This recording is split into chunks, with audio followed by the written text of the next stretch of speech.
Good morning, everyone. Today I am going to speak about a revolutionized law in India, that is, Prevention of Sexual Harassment in India, commonly known as Posh. It has been enacted in 2013, and the basic motivation to enact this law was a landmark case of Vishakha versus State of India.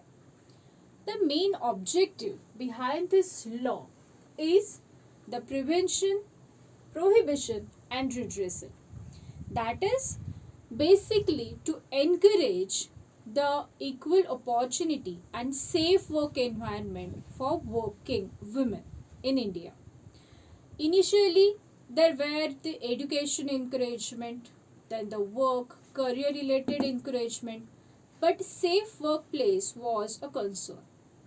When many issues stems up, when many issues cropped up before the honorable courts, before the legislature and judiciary, in that very moment, the Posh Act came into place. So, what actually benefits of this act? First, that is improving workplace culture. That is, there are many men, women, irrespective of their region, any differential statuses, their educations, they always have the encouragement to work in various areas, various fields in the workplace. But there are some kind of grudges that hold them back. There are some kind of barriers that hold them back, and for that reason many women used to withdraw from pursuing their careers and their dreams.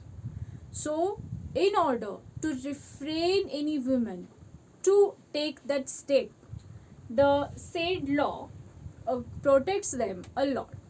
So there are various provisions, various internal committees, local authorities, and support, complete support from the legislature and judiciary to implement these legal provisions. So promoting diversity and inclusion is the very object of this act. There are many people who takes care of the how the inclusion of women can be there in improving the productivity, in improving the safety of women, and the equal opportunity, basically the availability of the equal opportunity for women. So third point is enhancing productivity. It has always been said that whenever there is safety, security, emotional safety, and assurances to any of the employee, they can work better for the organization. It enhances and impacts their work culture, their work, their implementation of their intelligence, their knowledge, their focus on their respective projects. So, the enhancing productivity is the main objective, commercially we can say, of this act. Then reducing attrition rates. It happened that whenever any employee feels discouraged or there is lack of recognition, employee withdraws from that place. They look for the better opportunity, or they find some entirely another career option for them. So in order to avoid that, there is Posh Act.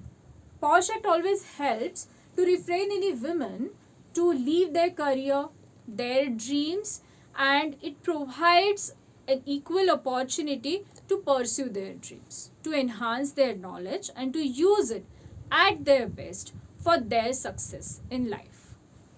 Fourth is empowering all the employees. Whenever there will be equal opportunity for men and women, and also the safety and the emotional assurances for them, a overall culture, overall encouragement will be there. Definitely that organization is going to progress a lot. So empowering all the employees and creating a safe work environment is the basic objective behind the Posh Act. Now, there are various types of sexual harassment, that is verbal, non-verbal, physical, and also the visual. Now, what is verbal? Supposing if somebody Now there are various types of sexual harassment. That is verbal, non-verbal, physical, and also the visual. Now what is verbal harassment? For example, if any manager, any boss, or any of the colleagues of equal designation to, if says someone to go for a coffee or go on a date, and if someone is not consenting to it, then, and also after that there are repeated force for it or so, or even if somebody accompany him for a date only once, and after that another woman is not consenting for the repeated meets, and then also the force is there or any threaten is there, then that is the verbal harassment.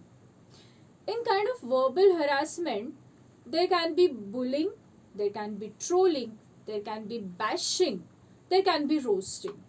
So many people tend to use some kind of language which they feel that is very funny. It should be taken very sportily or in a fun manner, but it should not be compulsory that some other person will take as they feel fit. So if somebody is not consenting to it, is not appreciative towards it, then a person must refrain from using such languages. So this is kind of a verbal harassment. Next is non-verbal. Non-verbal, physical, and visual harassments. These are the things when someone gets touchy, someone try to get more closer to someone without any consent, and always try to make some advances for any promotion, for any performance review, or any increments, or any reason, or any without reason also. Intention is not the essential criteria in it. There may be intention to harass someone, there may not be intention to harass someone. Someone will say that, oh, I'm just touching like this, so it's a good touch, it's not a bad touch. But no, if somebody is finding that touch awkward, uncomfortable, then definitely it is cognizable under the Posh Act. So every employee, irrespective of the designation, equal designations, lower designation, higher designations, or whatever so, but they must keep in mind that any awkward, any uncomfortable, and any unconsenting behavior must be restricted, must be prohibited completely while dealing with someone else. Now the visual. Now there are various WhatsApp groups for the project, for any company events or so. There are many things happening in one company. When it is a big organization, they have different departments, like there can be HR department, legal, a technical team, or many departments are there, and many WhatsApp groups also can be there. So in any of the group, if somebody forwards some obscene messages or some awkward, immoral messages, and if it is awkward to someone, then that person cannot give any excuse that no, by mistake I have forwarded so and now I apologize for the same. No, it can't be done. Still, if somebody wants to take action against that, she or he may, because when it is WhatsApp group, the criteria for it, the audience is large. Even if it is 2 to 3 people, then also it may reach to a larger audience later. So it is cognizable equally. It is not your personal, it is not your family group. So refrain firstly from talking any friendly any topics or using friendly languages or anything like that, because whenever you start off any friendly conversations, there are possibilities to use any such language, but you never know that in between somebody might feel it awkward and non-acceptable. So if you are a colleague and if you are in your office, your organization group, refrain from starting any kind of personal conversation in that group, so it will avoid the further consequences which are cognizable under this act. So just refrain from that. So forwarding any kind of image, the emails, any kind of electronic communication through any channel, even on the social media, which is outside your organization. Maybe some organization restricts the use of social media on their systems, some allows it, but in any case, even if it is the personal use, even on in social media, or still someone may take you to the court also, may take you to the ICC committee also for your obscene behavior, for your obscene languages, for languages. So refrain from all this. Now, duties of the employer and employee.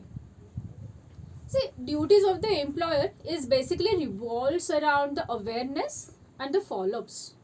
These are the basic duties of the employer, because many times it happens that somebody is fresher, or irrespective of fresher or a senior level, someone is not mentally stable, that is he or she is going through some kind of personal issues in their life, or due to work stress they are not able to handle that stress.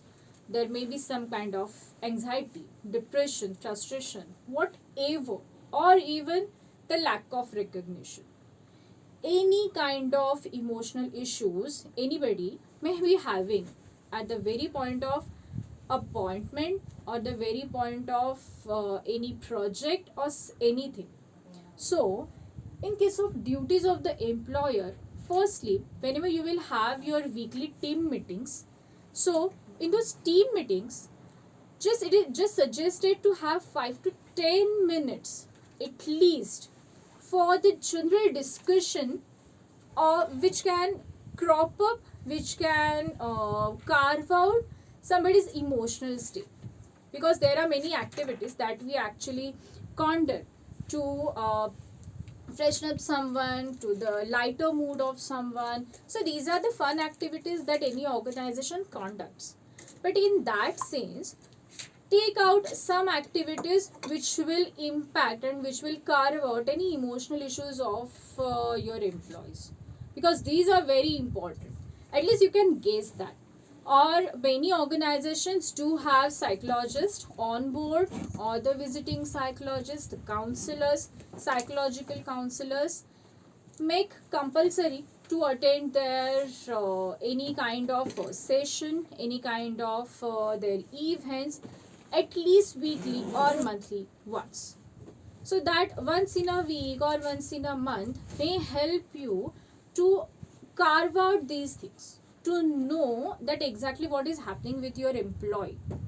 Everyone has their personal lives and their confidentiality at place, but still, for good work environment, if any major stress issue is there, like recently EY employee, unfortunate incidents happened, she died because of work stress.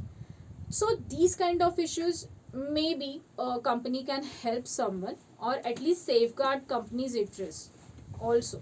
So employer main duty is to make the awareness amongst the employees regarding this Posh Act, and regarding their emotional wellness also, because emotional wellness and this objective of Posh Act goes hand in hand.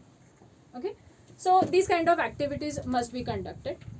Then employee duties of employee is to be aware of your colleagues, their issues, and not to keep mum about it. Just not to keep mum about it. You can talk to them, you can escalate to your seniors, and see what sort of solutions you can give to that employee. If there is any harassment happening in front of you, and there are many consequences, there are many situations where you do not want to deal with such instances, you do not want to get into any trouble, because you think that you will be in a trouble after escalating or after helping such a such person. But that is not the right way to deal with such things, because today it is happening with someone, you are working in the same organization, tomorrow it may happen with you also. So whenever you find any such instances, have spine to escalate that.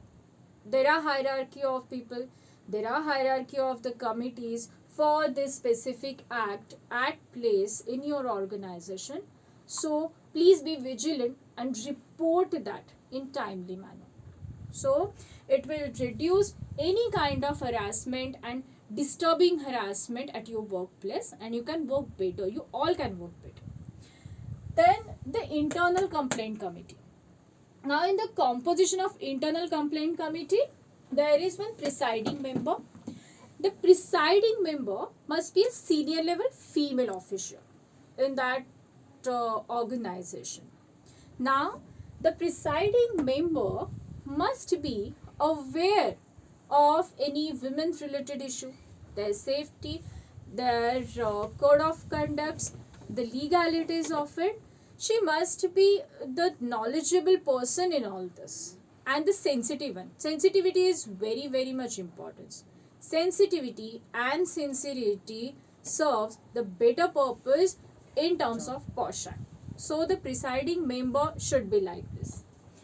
Then the senior female employee. Employee members, two or more. There must be two or more female members also in terms of employee members. They also need to have knowledge regarding the laws, existing laws, how to deal with it, how to process that. So the member can be from the legal team, also can be from another technical teams too, but they must be aware of some kind of legal process to deal with it. At least two members must be there, and in all this composition of the ICC committee, at least half of the members should be female. So third is external member.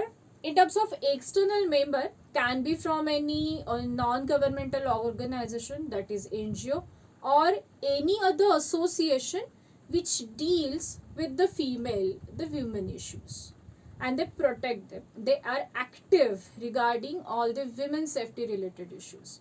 So one external member must be there who is knowledgeable in all this. Now the term.